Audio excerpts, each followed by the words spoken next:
One of my favorite Gospels in the entire canonical tradition is the Gospel of Matthew, chapter 28, the Great Commission. And it names the mission of the Holy Catholic Church, to make disciples of all nations. And so the mission of the Church is to make other Christ in this world, beginning with ourselves. Now that said, I would suggest a lot of times the invitation to go the way of discipleship building or evangelization is reduced to what we might call virtue signaling.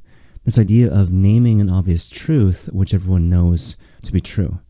And so the example that comes to mind, I remember back in the day, I was in a previous parish setting, and there was this retired priest who gave the homily, and it seemed to be a recycled homily, a homily which he had given multiple times before in the past.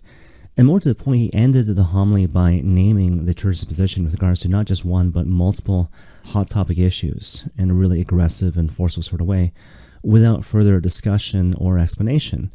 In response to which, many people in the congregation started applauding him for his courage and saying, basically, look at him go. Now, certainly there's something to be said about being clear about what the church teaches about this, that, and the other thing, but at the same time, it's really important that we never reduce evangelization to merely yelling. Mindful of the fact that the whole goal of the exercise is not to simply win the argument, the whole goal is to win the person. So with that in mind, I want to give you some practical bits of advice in terms of how to approach the subject of evangelization, especially with this goal in mind of winning the person as opposed to simply winning the argument.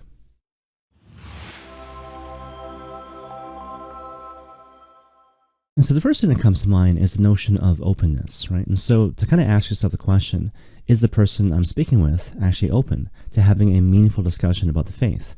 And so the question pertains obviously to the particular moment. So later on, the person might be open, the person might not be open, but more to the point, the idea is right now in the present moment, is this person open to having, again, a meaningful discussion about some aspect of the faith? Yes or no?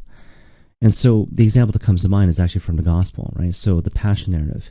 So you'll notice that, for example, when Jesus Christ is speaking to King Herod, he says nothing.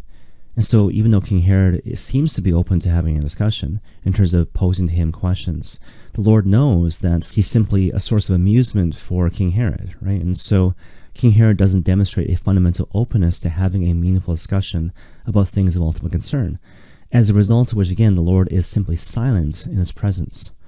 Now, in contrast, you have Pontius Pilate, right? And so even though Pontius Pilate is rude and condescending, and even though he's obviously struggling with issues of shame and fear and even his own conscience, at the same time, he displays a certain fundamental baseline openness, even if we're talking about simply posing a question and being open to the answer which is given, as a result of which the Lord is really open to having all sorts of discussions with him about himself, the kingdom of heaven, and the nature of truth.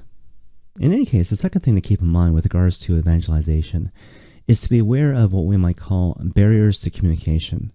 And so the example that comes to mind, I remember back in the day, I was invited along with a priest friend of mine to dinner at some family's place. And in retrospect, the goal of the dinner was to convert this family's kids before dessert, which in retrospect was kind of silly. But anyways, I remember my priest friend, the way he approached the issue, he was dealing with everything at face value. And so the kids would raise certain kind of questions and concerns, in response to which he would give an answer, again, taking them at face value. As a result of which they talk about such things as the Crusades and various points of doctrine pertaining to the Catholic faith. Now, for my part, I have to admit that for the most part, I didn't really take this guy's lead because I knew what was happening in the hearts of these guys based on previous discussions. Because as a matter of background, both of them had been bullied terribly before in the past, as a result of which they learned through experience to put their trust not so much in God or even their parents, but in gangs, strength in numbers, sort of a pack mentality, if you will. As a result of which their real barrier when it came to receiving the fullness of the faith wasn't so much the Crusades or anything like that. It had everything to do with fear of being hurt again. And the whole idea is that that particular obstacle had to be addressed before we could have meaningful discussions about such things as the Trinity, the sacraments of the Church, or whatever the case may be. And so again, it's very important for all of us to be constantly aware of various potential barriers to communication, especially when it comes to evangelization. So the third and final thing I want to raise here is this notion of recognizing the opportunity and rising to the occasion. So basically this notion that it's not simply a matter of proper word choice, it's also recognizing issues of timing. So again, recognizing the opportunity and subsequently rising to the occasion. And so by way of analogy, the Vancouver Canucks, for the longest time, their best players were Daniel and Henrik Sedin. But for the longest time, they were simply good players as opposed to superstar players. And that changed with the arrival of Matt Sundin from the Toronto Maple Leafs on a 1-year free agent deal. And so in the aftermath of Matt Sundin's arrival, even though he was there only for one single year, both Daniel and Henrik Sedin became superstar players. And later they were asked about it. What did you learn from Matt Sundin? How did he change you in terms of your own development as players? And basically, just to paraphrase, what they both said was that Matt Sundin taught us to not chase the game. And so they said for themselves, for the longest time, they would do precisely that. They would chase the game.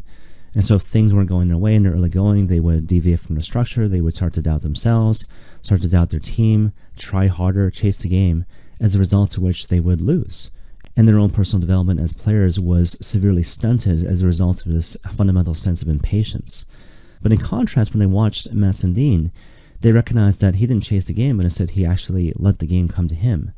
And so even though, for example, in the course of a single game, if things weren't going his way in the first period, the second period, even partway through the third period, he wouldn't panic, he wouldn't fall into doubt, he wouldn't deviate from the team structure, but instead he would let the game come to him, in the sense of trusting that an opportunity would come.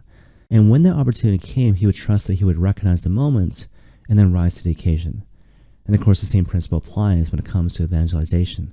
You have to be patient. You have to trust the process. You need to be patient to wait for the opportunity to come, and you need to trust that you yourself will recognize the opportunity and again, rise to the occasion. Okay, one final example, and I'll kind of end with this. And so I remember back in the day when I was in law school, there was a classmate of mine who kind of recognized I was able to help people in a pastor sort of way. And she introduced me to her nephew, who I hadn't met before. And the whole idea was that she wanted me to talk to him to kind of figure out what was going on with him and to help him move forward in a meaningful sort of way. And so we all had dinner. And so over the course of dinner, we had the appetizer, we had an entree, we had a dessert. But at the same time, throughout this whole process, I never once explicitly asked him, what's bothering you and how can I help you? And after that, we had the after party. So we went back to her place. Obviously, the nephew came along, and we talked for 1 hour, 2 hours, 3 hours. And then finally, at the end of the 3 hours, the nephew finally started to open up. And so he started to talk about his fears, his shame, his issues. And then we were able to have a meaningful conversation about these things and how to move forward to kind of help him find peace and happiness and joy. Now, with regards to that story, the thing I want to impress upon you is that in retrospect, we needed all that time. We needed all that time to arrive at the place where we eventually got to. And I wasn't about to force it, right? And so even at the end of the 3-hour after party, if he didn't want to talk, I wouldn't have forced it, but I would have waited till the next opportunity if it happened to come my way. And the whole idea is that that type of approach, even though it is sometimes frustrating and laborious and certainly requires patience, it is necessary, right? Because you got to recognize that when it comes to evangelization, it's not a matter of working harder, it's a matter of working smarter to facilitate the mission of the church and truly to make disciples of all nations. And may God bless you all.